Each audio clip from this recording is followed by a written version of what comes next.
80,000 men trapped a fortress. Then something impossible happened. A second army surrounded the trappers themselves. Caesar was now the hunter and the hunted. The answer wasn't courage. It was concrete, timber, and terrifying precision. Forget everything you learned about Alesia being a simple siege. What unfolded across 11 miles of French hillside was an engineering experiment disguised as warfare. A machine built from wood, mud, and desperation. Before we uncover how 30,000 Romans defeated 250,000 enemies, hit subscribe so you don't miss what's buried in these fields. Drop a comment. Could you survive being surrounded on both sides? Let's dig into the system nobody talks about. Forget the sword fights. The real weapon Caesar carried to Alesia was a shovel, and nobody has ever told this part of the story correctly. In September of 52 BC, 40,000 Romans arrived at a hilltop fortress and made a decision so audacious that even Caesar's own officers questioned his sanity. They would not storm Alesia. They would erase its ability to exist. I want you to picture the terrain first, because terrain is the hidden character in this entire drama. Alesia sat atop a plateau, ringed by 2 rivers, guarded by valleys on every side. A natural fortress, a death trap for any attacker. So Caesar stopped attacking. Instead, he ordered something almost nobody expects: total encirclement. A wall. Not around a city. Around an entire population trapped inside one. This wall would stretch 11 miles. 11 miles of trenches, ramparts, watchtowers, and traps, built not by machines, but by exhausted men working in shifts under constant threat of ambush. Reconstructing this through modern archaeological mapping reveals something textbooks rarely mention. The Roman circumvallation wasn't one wall. It was a system, layered, redundant, engineered to fail safely if breached.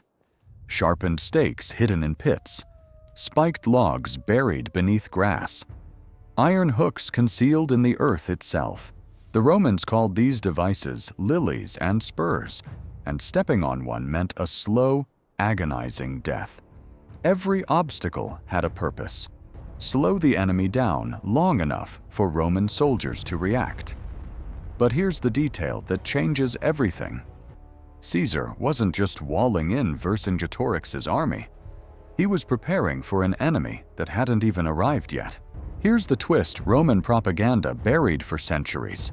Caesar built a second wall facing outward, and almost nobody stops to ask why a general would fortify against empty countryside. The answer arrived on horseback, carrying dust and desperation. Vercingetorix, cornered inside Alesia, had sent riders through Roman lines before the trap fully closed. Their message: gather every fighting man in Gaul. Intelligence reconstruction of tribal mobilization routes suggests something staggering. Over 40 different Gallic tribes began marching toward Alesia, some traveling hundreds of miles through hostile terrain. Caesar's scouts brought the numbers back in fragments, and each fragment made his officers paler.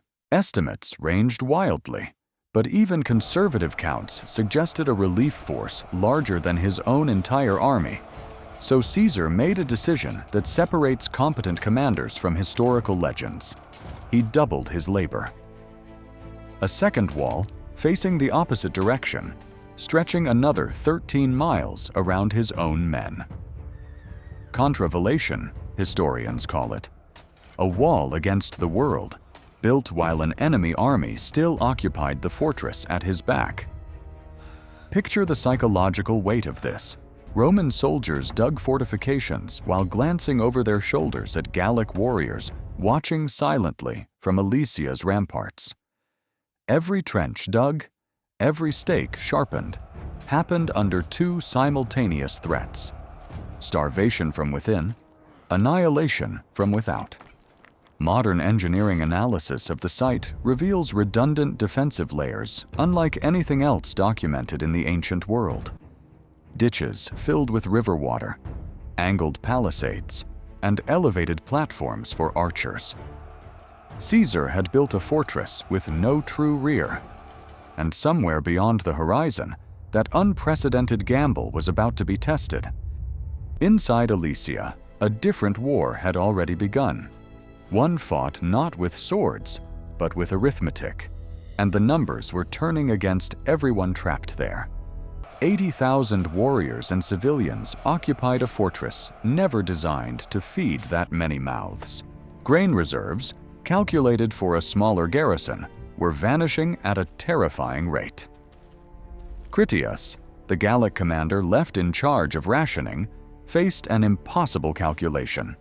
How many days could stretched supplies last against unlimited hunger? Reconstructing the logistics reveals a chilling decision point. With food dwindling and no relief force in sight, the War Council debated something almost unthinkable: expelling the non-combatants.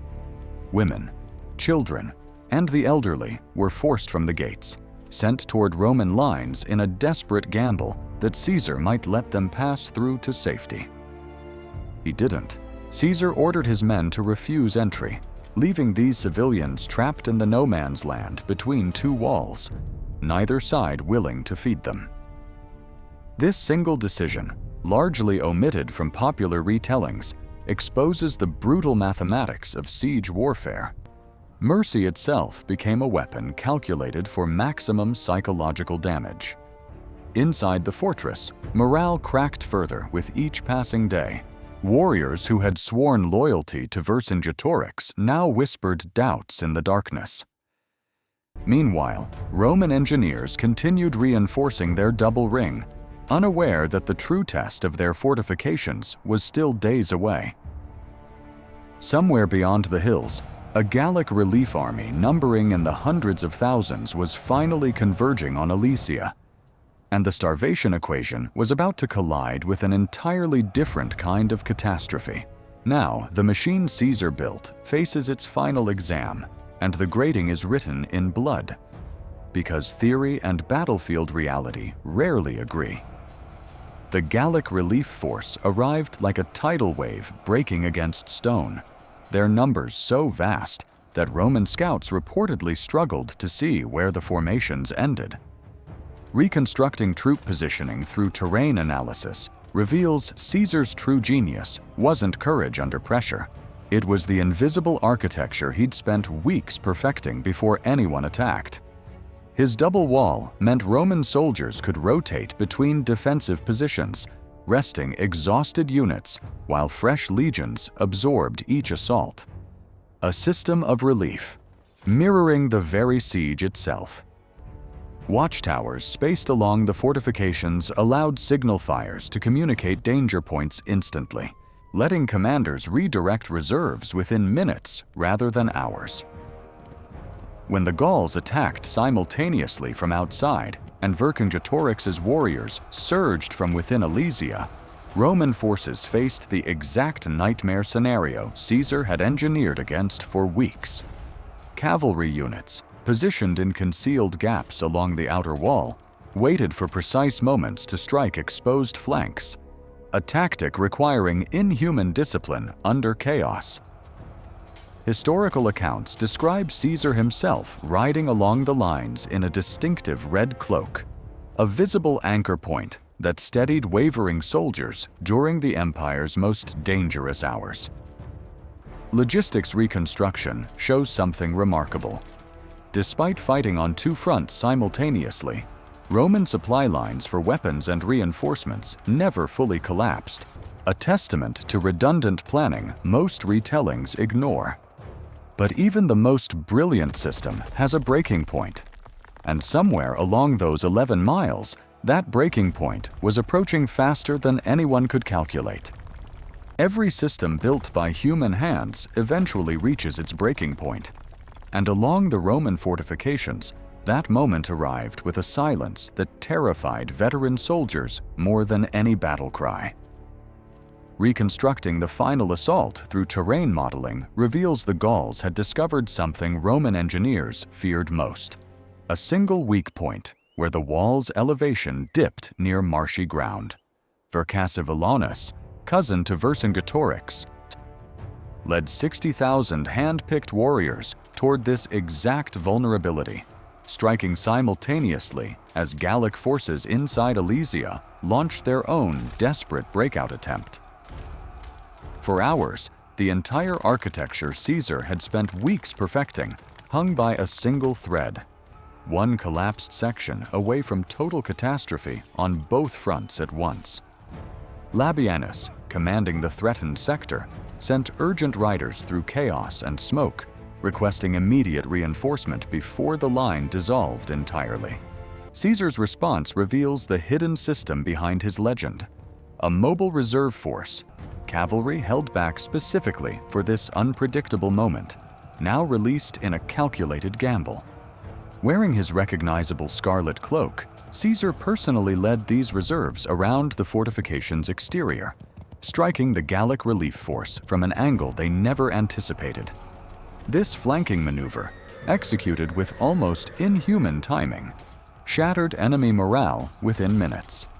Soldiers who moments earlier believed victory certain suddenly found themselves surrounded.